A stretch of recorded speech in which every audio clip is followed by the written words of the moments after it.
across the venture industry, venture investing is down, with the exception of one bright spot, and that is AI.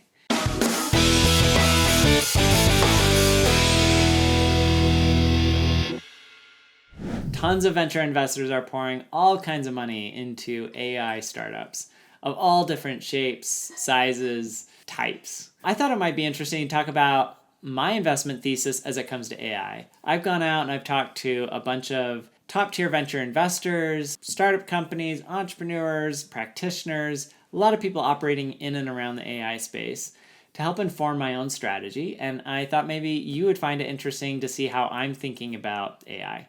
Now, this is not investment advice. It's not meant to be. It's just like my general thoughts on what's going on in the market and the industry. And maybe there's something interesting that you can glean for your own benefit, however you decide to use it. And be sure to stick around to the end because I'm going to talk about, as it relates to investing, that's a result of this new AI revolution, although not necessarily an AI company. So my thesis really breaks down along three main lines of AI types of businesses. And from what I can tell, these are the core types of AI businesses that are out there or opportunities that you might be evaluating as a potential venture investor in this space. The first is the LLMs. These are the big companies everyone's heard of, like OpenAI with ChatGPT or Anthropic, or even Bard with what Google's built. The LLMs, or large language models, these are companies that have built their own AI model based on ingesting, trillions of data points across a wide range of sectors and industries. And they all have their unique thing, right? OpenAI is really open, right? And very flexible as a platform. Anthropic is a little bit more geared towards businesses. And they have their constitution that they instill into their AI that's supposed to govern how it interacts and engages with people. And you have Bard, which uses a lot of Google's data. And you have Facebook, they just launched their own LLM and so forth. A lot of these LLMs, I think, are going to be the foundational platforms upon which lots of other technologies are built, and I think represent a very interesting place to be investing. Now, the challenge with investing in these LLMs is that they require a tremendous amount of capital in order to build their models. They're ingesting tons and tons of data and spending a tremendous amount on processing power through large data centers in order to generate the kinds of insights that their AI is able to create. And so that can be a challenge. They require a ton of capital. The other thing is that they require really, really smart people to build these things. And the world of super intelligent, highly experienced people with AI is fairly limited. And so there's just so many of those individuals to go around. And so that's another challenge, is that these companies have to be able to attract and retain those types of people. And then on top of all of that, they require a tremendous amount of money on an ongoing basis just to operate their models in terms of processing power and speed. The flip side, though, is that once they've built these models, they can be incredibly defensible because it's really hard to compete with them because you also have to get the talent and raise the money in order to build the models that will actually be compelling enough to compete with these large platforms. That said, it will come eventually. The way that, I've talked about it with other experts in the space is that it might end up looking a lot like infrastructure for the internet back in the late 90s, early 2000s, where you had very large companies that were dropping, underwater cables to connect the world for internet, that raised tons of money, deployed tons of capital into laying all the fiber networks that now connect the internet as we know it today, and then ultimately ended up going out of business because the internet hadn't caught up fast enough for them to generate enough returns or enough revenue to offset these massive capital expenditures. And so a lot of those companies went out of business. And then today, we all benefit from the infrastructure that they laid. Similar things could happen with LLMs, right? So there's a lot of open source products out there that are being built to compete with this. My guess is that over time, processing power will improve and we'll get to a point where building the LLM may not be the biggest challenge ever. What will be more interesting is all of the hooks and infrastructure play that goes on top of these LLMs that make it easy for third parties to come in and build applications on top of them. Rather than being the parallel to deep water fiber optic cable companies, the way I think about it is maybe that these businesses will end up looking a lot more like AWS, Azure, and Google Cloud,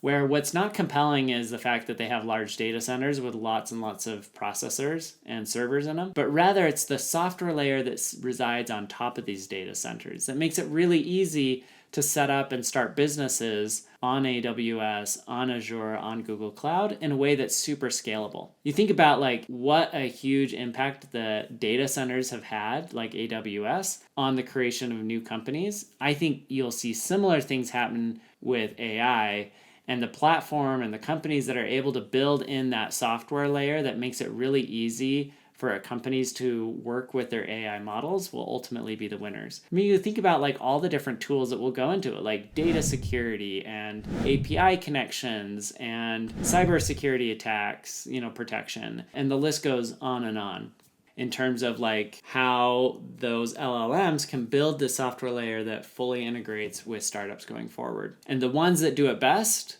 are going to be the ones that ultimately I think succeed. Just like AWS, their platform is phenomenal. Their software is really good. They have ultimately won in that space, and it's required Microsoft and Google to spend billions of dollars to catch up with them. All right, so I think LLMs are interesting potentially as a place to be investing. You just want to make sure that you're in one of the few dominant platforms that ultimately I think will end up reigning supreme. I don't think that there will be a million LLMs floating out there. I think in reality, there are returns to having one platform that really works, right? Because if they're ingesting all of the data, then their model gets better and better and better.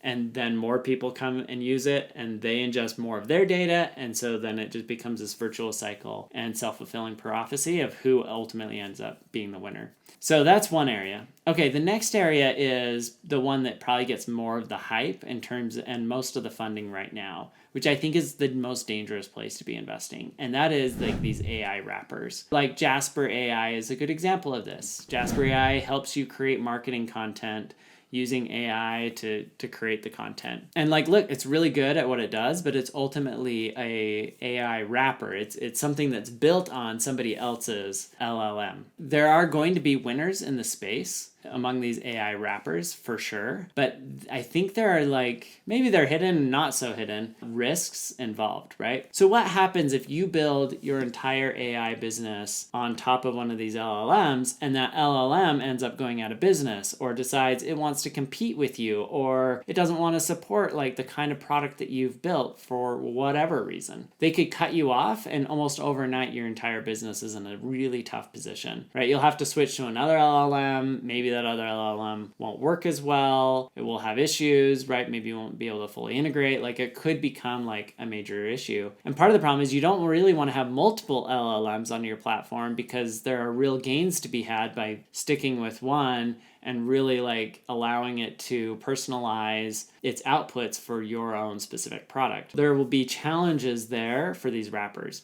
That said, I think the ones that will ultimately succeed are the ones that have incredible user experience. That really like they're winning not because they're AI, but because they have this product-led growth strategy, an amazing UI and UX that convinces customers to come and use it versus all of the other platforms that will be out there. That's the other real challenge, is that AI wrappers don't really have anything super proprietary because anybody could build the exact same thing sitting on top of another LLM. And so it will represent an area with a ton of fierce competition. And that's why I believe the ones that will do well are the ones that will have really great user experiences. The way I think about this is like Spotify. People still use Spotify in addition, well, maybe not in addition, but the launch of Apple Music didn't put Spotify out of business. And I think that's in large part because Spotify has, in my opinion, a much better user experience. And they win on that front. You know, if you think about it at its core, like there's nothing super special about Spotify. They don't own the music. They're not the most dominant platform. They don't have like unique distribution like Apple Music does through iPhone. But what they do have that is really compelling is their user experience. And that's the same thing they've always had back from the days when they were competing against literally free. If you're an entrepreneur and you're in the AI space doing an AI wrapper, I would be super focused on creating the most amazing user experience because I think that's what's going to bring customers to the company and allow you to retain them over the long run. And there are lots of companies that are like this, not just Spotify. Like Canva is another good example. There's nothing particularly special about Canva. Like It's just like a photo editing tool, but it's a really well-designed, easy-to-use photo editing tool that's really taken off. That's kind of my focus there if you're going to invest in that space, but be aware that like there are these existential threats of building on someone else's platform that you always have to be aware of, and you have to get comfortable taking that kind of risk. The third category that I think is really interesting is companies that have access to proprietary and highly valuable data sets. Not to tout like our own horn here, but we're an investor in a company called UAI that I think is really interesting. What they're trying to do is create a platform where through a series of questions that are structured similarly to TikTok, they pull in a ton of data about you and allows you to basically start fusing like who you are as a person into the AI, so that then you can use your own voice to start creating all kinds of different content. And indeed, like what they want to do is create multiple types of voices through this unique data ingestion tool that they have. If you are a business and you want to create a very specific persona for your customer support team, for example, you can use UAI to do that. If you think about that, like once they've ingested that information about an individual and can really like start acting like that person, that is incredibly valuable data. Is fairly hard to get your hands on, right? Because you have to convince people to give you that data and interact with them. TBD if that'll end up working out for them, but it's an interesting approach. Another company in our portfolio that's not really in the AI space but has unique access to data is our investment in Arcadia. So Arcadia collects tons of data around energy usage and energy pricing across the country and then sells that data to large companies like Tesla. What's interesting about that is because of their business model and how they integrate with so many different customers across the country for their energy needs, they have access to this unique data around energy usage and pricing that is highly valuable and also very hard to replicate. And so they're experimenting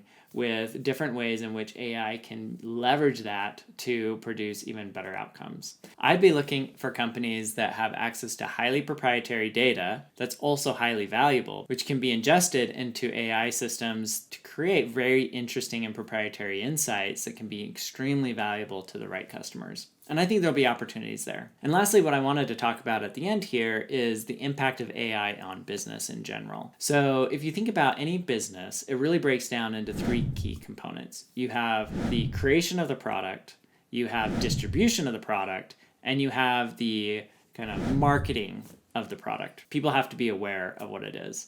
And the internet has done a phenomenal job at reducing the cost of distribution. As the cost of distribution has effectively gone to zero, because it's so easy now to distribute software and products around the globe. What have you seen? You've seen the rise of spend on marketing and developers, right? Developers today are some of the most highly compensated people in the world from a professional career perspective. Well, what AI does is it reduces the cost of creation. In fact, it could be driving the cost of creation down to close to zero. What does that mean? Well, for our developer friends, that means that, their job might become more competitive as they see like mid-tier and lower tier developers be able to compete directly with them through the use of AI. But the other thing is, as distribution's gone to zero and creation goes to zero, marketing and awareness is going to go up even further. And that's what you'd expect. You'd see a flood of new companies, new ideas, new products enter the market, and it will be incredibly noisy. And so the only way, or one of the few ways in which you'll be able to compete as a business, is by having an advantage around awareness and capturing people's attention. Even though it's not necessarily investing in AI directly, it's something I think a lot about in terms of where are the opportunities that are really going to come from this huge inflow of capital into marketing and awareness and advertising and so forth, because I think there will be some really compelling opportunities to be had there. Anyways, I hope this video was helpful to you. Tell me what you think down in the comments below. Where are the opportunities as it relates to AI that you're seeing? Love to learn from you as well. And of course, be sure to check out my other videos, like the one where I talk with the team at Cove about their current fundraising round on WeFunder. Thanks so much.